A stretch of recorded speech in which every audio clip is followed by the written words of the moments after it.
So today, after 3 years, I'm swapping my Nissan Leaf to a Nissan Leaf. Actually the same colour. So this is a Nissan Leaf 40 kilowatt, and this might interest any driving instructors or anyone thinking about buying a Nissan Leaf. So I bought this car brand new in 2019.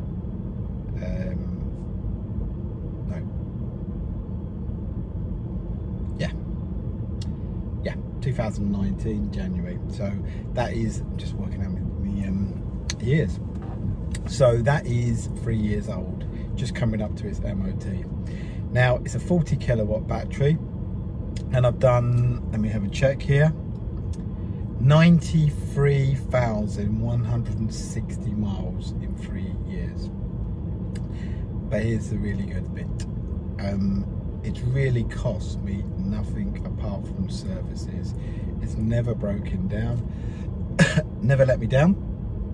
I've had one set of tyres at the front and one set of tyres at the back.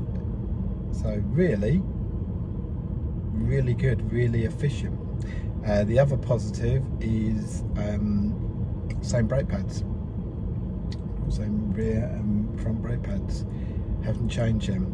And this is a car that's been used, you know, most days to teach learners to drive. So absolutely amazing. And the car, the battery capacity is still 100%. Never had one bulb go on the car.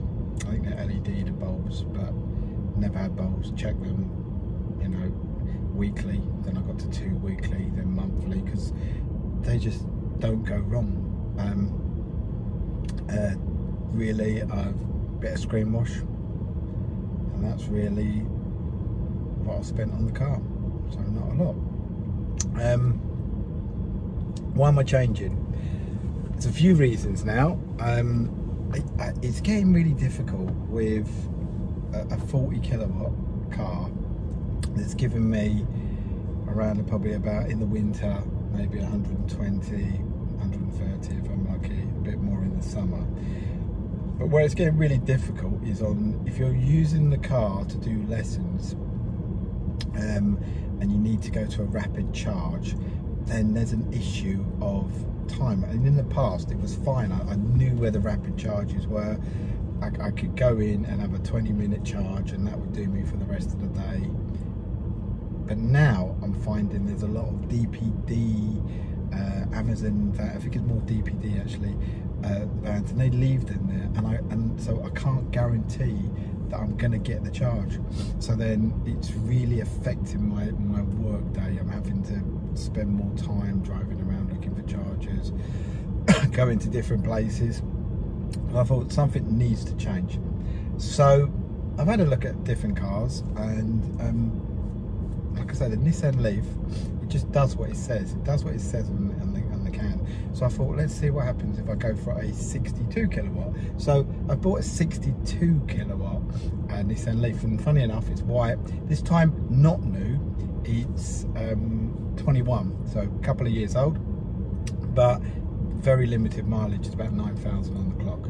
Haven't actually seen the car yet, so you'll see it when I see it. Yeah, so that's where we are. On the actual car, this one is a Techna 40 kilowatt.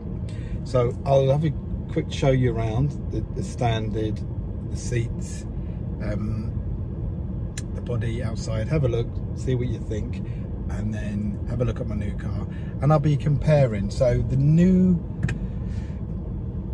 car should do more miles, I'm hoping, which means I won't have to worry about going to rapid charge points in a day. And I've actually had a charge point, it's an egg charge point, I think they call it cracking energy in its egg, and that's been fitted at my house now. And that's great because that gives me receipts when I charge my car, so really easy to put through, and it charges pretty quick, you know, 5 hours I think. 5-6 hours to fully charge my car, so overnight. So yeah, I've changed, I've adapted, moving away from rapid chargers now, moving away from that public charging, and so hopefully, you know, this will work. But we'll see what the other car's like, but I'm hoping I've made the correct decision. So as you can see here, 100 still, battery still 100%, and the 93,161 miles before I handed it over. As you can see, really good condition inside, especially that it's been used with learners for 3 years, different size people learning to drive. So really great, can't really fault the car for that. If you take a look at the seats, pretty good condition. Again, it deals with, you know, different people, different driving conditions. Fantastic. Electric seats, heaters, never had an issue with any of that. So overall, a really great car, actually. Really great car, really great for teaching people to drive. Perfect. And this is the front of it, where we've never had an issue with bulbs at all. I think the only thing we had was windscreen wipers. I just needed new windscreen wipers, which isn't bad. So overall, really great car for teaching people to drive in. So now I have my next Leaf, which looks exactly the same as the last Leaf, except this time I've got a 62 kilowatt battery. So they've made a few adjustments. So first of all, the USB port has two. I think the USB-C they've added here, USBs in the back, which is quite handy for just charging stuff. Steering is now telescopic, it pulls in and out, and they've just updated a few things, but pretty much the same. So I'm sure the pupils won't even notice, maybe, because it's white and it does the same. Get rid of this. Mileage range, right, so I've just driven back from Manchester, where it's about 50 odd miles, 55 miles.